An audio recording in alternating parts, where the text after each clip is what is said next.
대한민국 경제 고수와 함께 투자의 맥을 짚는 KBS 일라디오 경제쇼. 진행의 성기영 아나운서입니다.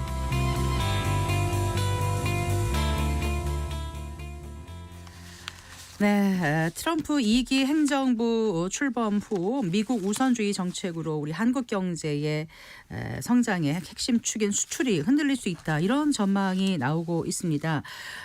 특히 산업연구원에서는요. 지난해 사상 최대치를 기록한 대미 수출이 관세에 따라서 약 8.4% 감소가 예상되고 또 뭐 보편관세 20%를 부과할 경우에 최대 4%까지 줄어들 수 있다고 분석했는데요.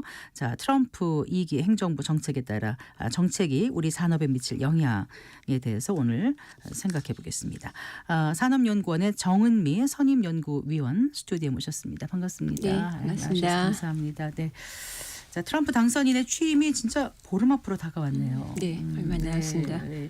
지금 이제 뭐 우방국 네. 또 소위 말하는 적대국 가리지 않고 이 관세의 칼날을 휘두르고 있다 이렇게까지도 예. 표현을 하더라고요. 이 트럼프 당선인의 이제 그 경제 정책, 특히 이제 관세 정책이 예고돼 있어서 세계 각국이 지금 우려하는 모습이지 않습니까? 일단 2기가 과거 1기 때와는 어떻게 다를 거라고 보세요? 어떤 점에서 또 같고? 가장 다른 거는 사실은 비슷하면서도 1기에 비해서 2기에 더욱 강력해질 것이라는 그게 가장 큰 차이일 것 같습니다. 네. 트럼프 공약의 핵심인 아메리카 퍼스트, 메이크 아메리카 그레이트 어겐, 마가 네. 그 중심인데요. 이게 더 강력해진다라는 것이 이전에 있어서의 표어 그냥 이렇게 표가 아니라 이제는 더 실질적이 될 것이라는 것이고요. 네. 두 번째는 아까 관세 칼날이라고 말씀하셨는데 무역 수지 균형이라고 하는 것을 관철시키기 위한 강력한 보호주의 그 충격이 클 것입니다. 1기에는 전략적 디커플링을 추구했고 관세 정책을 활용하는 수준이었는데 네. 2기에는 보편 관세 10 내지 25% 네. 상호 관세 무역 적자가 해소될 때까지 그게 네. 상호 관세예요. 네. 대중국 관세 60% 이상 뭐 이미 뭐 200% 1000% 뭐 이런 식으로도 얘기를 하고 있는데 네. 이미 선언했습니다. 강경한 상호주의 무역 적자를 내는 국가들에 대해서 모두 양자 협상을 할 것이라는 것과 네. 예, 이게 여기에 대해서 중국이나 EU는 이미 대응을 시작했습니다. 따라서 국제 협력 관계가 더욱 거칠고 그리고 더욱 강력해질 것이다라는 것이 차이일 거고요. 네. 수출 측면이 아니라 조금 산업 측면에서 말씀을 드리면은 네, 박사님. AI나 양자와 같은 첨단 기술 산업에 대해서도 이제는 성장 동력화를 본격적으로 추진하면서 여기에 대한 보호주의도 또한 강력해질 것이다라고 예상을 합니다. 네.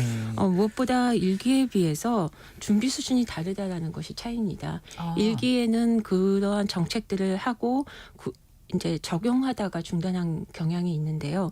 지금은 1기와 달리 감세나 규제 완화나 이런 것들에 대해서 재정도 확보가 됐고 그다음에 상하원이라고 하는 우호적인 그런 법제 환경이 돼 있어서 더 빨리 그리고 더 강력하게 추진할 수 있다라는 것이 가장 큰 차이일 것으로 예상이 합니다. 네, 2기 집권 2년 안에 좀 뭔가 확실히 해내겠다는 그런 의지가 많이 보이잖아요. 네. 당장 이제 우리나라도 이 트럼프발 관세 공세에서 자유롭지 못할 것 같아요. 지금 이제 말씀하신 보편 관세, 뭐 상호 관세 있었는데 그 대표 그 공약이 이제 보편 관세 부과가 현실화된다라면 그러면 이제 우리나라 대미 수출은 어느 정도로 줄어들 것인가 여기에 대해서 이제 산업연구원에서 분석을 하신 것 같더라고요. 예, 맞습니다. 산업연구원이 12월에 발표했습니다. 네. 미국이 1조 달러에 달하는 무역 적자를 해소하기 위해서 네. 대미 무역 흑자를 내는 국가들에 대해서 관세를 부과한다면은 시나리오별로 추정을 했는데요. 네. 2024년에 1,280억 달러에 달하는 대미 수출이 우리나라의 대미 수출이 9.3%에서 13.1%까지 감소할 것으로 예상을 했습니다. 수출 비중이 높은 국내 산업에서 생산이 위축되고 그리고 또 부가가치가 또 감소할 수밖에 없거든요. 네. 그럼 그 효과가 7.9조 원에서 10.6조 원까지 감소할 거로 보입니다. 이거는 GDP의 약 0.1%에 해당합니다. 네. 그러니까 미국이 보편 관세라고 하는 그러한 하나의 시나리오, 정책 수단을 하면서 GDP에서 0.1%까지 충분히 줄어들 거로 보고 있고요. 네. 이거는 미국산 제품에 비해서 상대 가격이 높아지면서 대미 수출이 감소하는 직접 효과가 있고요. 또 하나는 미국에 수출을 못하면서 중국이나 EU나 아세안 국가들이 전체적으로 수출이 줄어들면서 그 해당 국가의 수입 수요가 줄어드는 간접적인 감소 효과가 있습니다. 그러니까 미국에 대한 수출 감소, 네. 그리고 다른 나라 국가들에 대한 수출 감소. 네. 거기다가 한국은 또 하나의 그 변수가 있습니다. 중국산 제품이 국내에 들어올 수 있다라는 또 하나의 수입이 국내에 늘어날 수 있다라는, 그러니까 전체적인 수출 시장이 미국과 다른 국가들이 감소하고요. 네. 그리고 한국에로 수입이 많이 들어오는 그런 삼중고에 직면할 가능성들이 있습니다. 그러니까 이제 시나리오별로 이렇게 했는데 가장 최악의 경우가 얼마라고 지금 말씀하신 거예요? 13%입니다. 13%요. 수출, 예. 네. 13%. 그리고 산업별로는 아까 그 말씀하셨는데 어느 정도로 지금 나타날까요? 일단은 그 미국의 최대 무역 흑자를 보이고 있고 수출을 많이 하고 있는 자동차 쪽이 많이 지금 영향을 받을 거로 보이고 있고요. 네. 그다음이 기계나 화학 제품이나 또는 뭐 반도체 제품도 일부 영향을 받을 것으로 예상을 하고 있습니다. 네. 자동차 같은 경우도 수출이 뭐 어느 정도로 지금 감소할 거로 보신다고요? 시나리오별로 좀 차이가 있는데요. 네, 네. 대미 수출이 작년에 우리 그 작년에 자동차가 네. 1,200억 수출이 1,000억 달러 정도 했습니다. 예, 예. 그리고 무역 흑자가 700억 달러에 달했습니다. 여기에다가 10% 하면은 이미 효과는 20-30% 정도 될 거로도 예상을 하고 있습니다. 네, 그래요. 그럼 자동차 같은 경우는 경쟁국의 관세 수준이 낮을수록 우리한테 좀 불리하게 작용되는 건가요? 어떤가요? 무슨 그러니까 자동차의 경우는 경쟁국의 관세 수준이 낮을수록, 그리고 반도체의 경우는 미국의 그 대세계 관세 수준이 높을수록 우리나라에 불리하게 작용할 가능성이 있다. 이렇게 이제 산업연구원에서 분석한 보고서를 제가 보고 여쭤보는 우리의 거예요. 수출은 사실은 그 전체 수출 중에서 네. 대중국 그리고 대중국 수출 비중이 사실 좀 높습니다. 그런데 이제 중국을 경유해서 나가는 것이 있고, 그다음에 중국이 아니고 미국을 경유해서 나가는 게 있는데요. 자동차 같은 경우는 대미 수출 비중이 굉장히 높습니다. 네. 그래서 거기에서 수출 비중이 굉장히 많이 떨어질 거로 예상을 하고 있고요. 네. 그다음에 더 문제는 이제 중국에서 가공을 해서 그게 제품이 EMS라고 해서 그 전자제품들이 아세안 시장이나 이런 데서 많이 수출이 됩니다. 이게 간접적으로 수출이 떨어져요. 그렇게 되면서 네. 중국에서 사용하는 반도체 제품의 수출이 또 떨어집니다. 저희가 네. 이거를 전환 효과라고 하는데요. 네. 그런 수출도 많이 떨어지기 때문에 반드시 미국에 대한 수출 감소 효과뿐만 아니라 다른 국가들에 대한 수출도 많이 감소할 수 있다라는 것들을 말씀드릴 수 있겠습니다. 네. 그런데요, 이제 관세 부과라는 게 어떻습니까? 취임 직후 바로 이루어질 수 있는 건가요? 어떤가요? 그 내부 논의라든가 협상 등의 과정을 생각하면은 어느 정도 네. 시간이 걸리지 않을까요? 네. 아까 국가별로 또 양자간, 뭐 예. 다자간 이렇게 이제 협상을 하다 보면 이게 딱 막상 관세율이 변화된다는 게 좀 시간이 걸리지 않을까 싶기도 한데요. 어떻게 보세요? 그렇게 희망하고 있습니다. 희망을 하고 있는데요. 그 보면은 의회 동의가 필요한 것들은 세금이라든가 규제라든가 저희가 얘기하는 인플레이션 감축법, 이거는 네. 법률 기반이거든요. 네네. 근데 관세는 의회 동의가 불필요합니다. 그렇기 때문에 대통령의 영 이런 네. 것들로 가능합니다. 네. 그래서 당초 하반기로 저희도 예상을 했었는데 네. 빠르면 상반기에도 관세 변동은 가능할 거로 예상을 합니다. 트럼프가 후보 시절에 공약을 일관되게 발표했고요. 대선이 끝나면서 USTR, 그러니까 미국 무역대표부, 네. 이런데 이기 강요들이 이미 시행을 공언하고 있고 검토를 하고 시작했다라고 12월부터 얘기를 했습니다. 네. 상반기 중에도 관세 변경은 가능할 거로 보고 있고요. 네. 협상 과정이 다소 걸리겠지만 일기보다는 빨라질 것이라는 예상이 합리적입니다. 그래서 기업이나 정부도 작년 말부터 이미 선제적으로 대응들을 했고요. 예. 빨라진다는 건 어느 정도 시간이 관세 경과되면은, 변경은 네. 사실은 연초에 그 대통령 취임하자마자 네. 2월 정도에도 적용이 가능합니다. 그래요? 그래서 작년 말부터 올해 초에 좀 수출이 많이 되고 있어요. 대미 수출이. 왜 그런가 했더니 미국에서도 관세 인상되기 전에 네. 빨리 사라라고 소비자를 독려하고 있고 네. 본인들도 그 수입상들한테 어차피 에이전트들한테 관세가 부과되잖아요. 네. 그러니까 자기네도 더 많은 재고를 확보하기 위해서 미리 예. 미리. 네, 판매자 재고들을 확보하기 위해서 좀 수출이 많이 되고 있습니다. 네. 그래서 아마 관세 부분들은 하반기까지는 걸리지 않을 거로 지금 보이고 있습니다. 그래요. 근데 발등에 불이 떨어졌다는 느낌이 드네요. 오늘 네. 박사님 말씀 들어보니까. 근데 이제 문제는 그 이제 트럼프 행정부가 뭐 자국의 실리에 따라서 뭐 동맹국에도 언제든지 관세를 부과할 수 있다라고들 얘기를 하거든요. 그러니까 이제 우리나라 경우에는 아까 잠깐 언급했습니다만 역대 최대의 대미 흑자를 네. 본 터라 이게 이제 좀 트럼프 당선인의 타겟이 되는 것은 아닌지 우리에게 불리하게 작용하는 것은 아닌지 이런 걱정부터 하게 되는데요. 이 부분에 대해서는 어떻게 보세요? 걱정이 아니라 아마 현실화될 겁니다. 네. 미국의 최대 1조 달러 정도 되는데 무역 적자를 보는 국가가 그러니까 약 한 30%가 중국이거든요. 네. 그래서 이제 중국을 타겟팅하고 있는데 그럼 1조 달러가 뭐라고요? 무역 적자 규모입니다. 네. 예. 미국이 전체 수출에서 수입을 뺀 네. 예, 무역 적자가 모든 나라 다 합해가지고 네. 모든 나라 다 합해서요. 네. 근데 그 중에서 30% 정도가 중국에 대해서 무역 적자를 보이고 네. 있고요.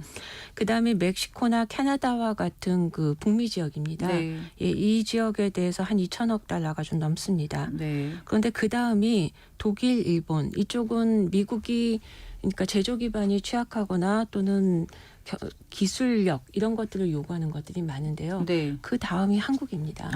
그러니까 그러니까 중국은 당연한 주요 대상국이고요. 네. 멕시코나 캐나다에 대해서는 일정하게 지역적인 그 로컬 밸류체인 이런 것들이 좀 있기 때문에 영향을 그나마 좀 받을 수 있는데 대한민국은 그야말로 동떨어진. 예. 그러니까 리틀 차이나가 안 되도록 저희는 노력을 좀 해야 되고요. 네. 일단 대미 무역 흑자가 700억 달러에 달하는 자동차 산업은 1차 타겟은 당연히 됩니다. 총 수출에서 총 수출이 한 1,000억 달러인데 무역 흑자가 700억 달러거든요. 네. 그러니까는 가장 커다란 무역 흑자를 보는 자동차 산업은 1차 타겟이 당연히 되고요. 네. 그다음에 배터리, 기계, 철강. 역시 30억에서 70억 달러까지 그 흑자 품목이기 때문에 다음 타겟이 될 것으로 예상이 되고 있습니다. 네. 특히 철강이나 화학은 쿼터나 관세와 같이 수익 규제 압력이 굉장히 높아질 것으로 예상을 하고 있습니다. 네.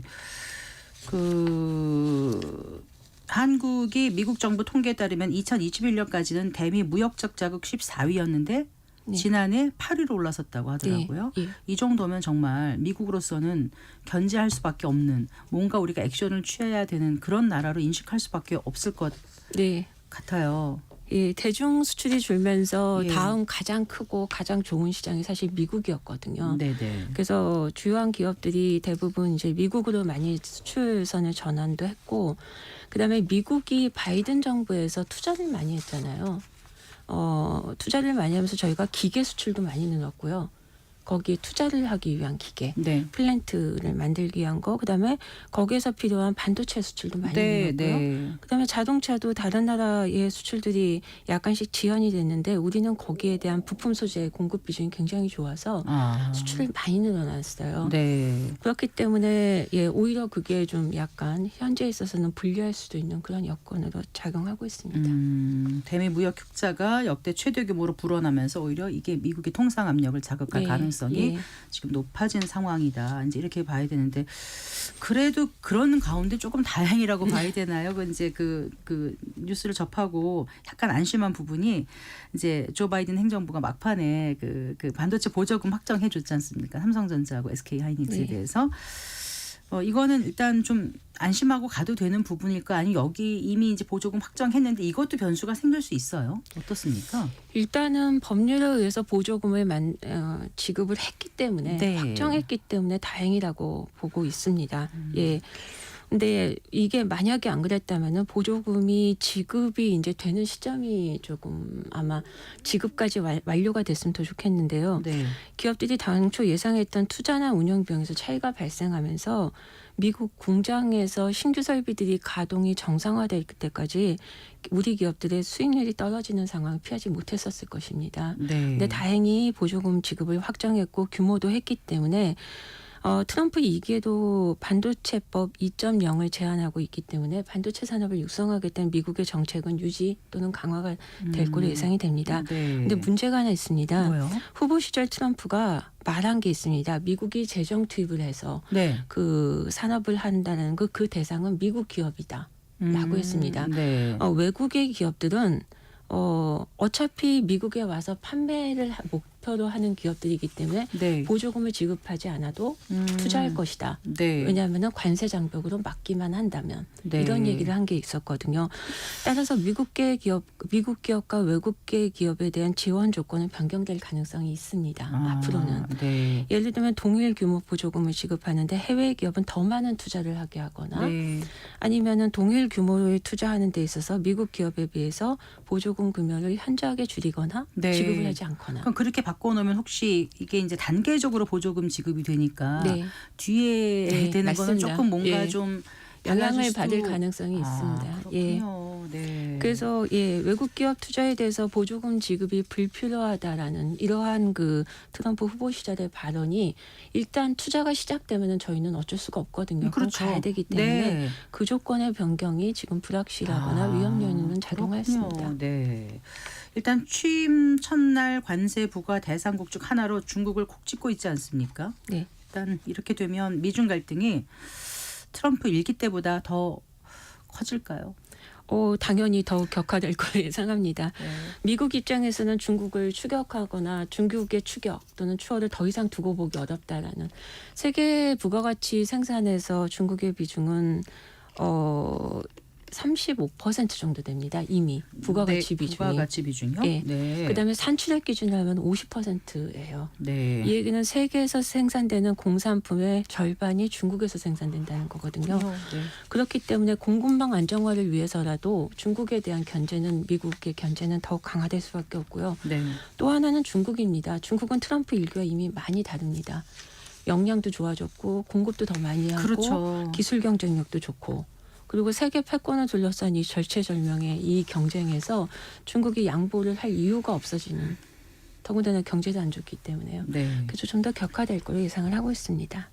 자, 이렇게 미중 갈등이 계속되는 가운데 우리나라는 어떤 통상 전략을 가져가야 되는 건가요? 예, 굉장히 어려운 조건인데요. 이 대미협상 체제를 충분하게 가동해 갖고 중국에 이미 투자하거나 또는 이미 투자한 설비 가동률 유지의 우호적인 관계 거기에서 생산되는 제품의 시장들의 판매 조건들을 유리하게 가져가는 거 그리고 중국의 관세 비관세 장벽 강화에 대응하기 위해서 우리가 지금 수출하는 제품들이 결국은 미국의 제조 기반 강화 마가 그런 것들에 기여한다라는 것들을 충분히 설득하고 네. 같이 공동의 그 성장 조건들 이런 거를 가져갈 필요가 있고요. 네. 또 하나는 대중국 봉쇄 조치가 강화되면서 우리 지금 여전히 중국으로부터의 그 원부자재 수입 의존도가 굉장히 높습니다. 이러한 그 공급망에 있어 대중 분쟁에 의한 공급으로부터의 공급 차질 부분들 그 부분들에 대한 위험에 대비하는 것들. 네. 그래서 중국 탈중국화에 대응해서 한국 기업 그리고 다국적 기업들을 또한 전략적으로 유치하는 것 이런 것들이 매우 중요하다고 생각합니다. 네. 지금 일본은 이제 손정희 소프트뱅크 회장, 고 아베 총리의 부인인 그 아키에 여사를 통해서 이제 트럼프 당선인과의 관계를 넓혀가는 그런 모양새를 보이고 있는데, 글쎄 우리는 지금 이제 대통령 권한 대행 체제로 정상 외교 일정도 사실상 못 잡고 있는 상황이지 않습니까? 좀 우려돼요. 코리아 패싱 걱정 안 해도 될까요? 걱정됩니다. 많이 됩니다. 근데 미국으로서도 한국은 우수한 제조 경쟁력과 글로벌 기업을 보유하고 있기 때문에 무조건 패싱하기는 어려울 걸 예상을 합니다. 그나마 희망을 갖고 있고요. 네. 미국과 그렇지만 미국과 중국과의 그 패권 경쟁이 전면에 부각하고 있지만 사실은 유럽 일본뿐만 아니라 대만, 인도, 인도네시아 이런 나라들도 적극 미국과의 협력 관계를 지금 강화하기 위해서 노력하고 있습니다. 그래서 네. 코리아 패싱 이 부분들이 오래되지 않길 바랍니다. 그래서 적기에 적절한 정상 외교가 이루어지는 것이 굉장히 필요합니다. 네. 지금 고환율이 경제에 부담이 되고 있는데 어떻게 지금 산업연구원에서는 분석하고 계신가요? 환율 부분들은 굉장히 위험하고요.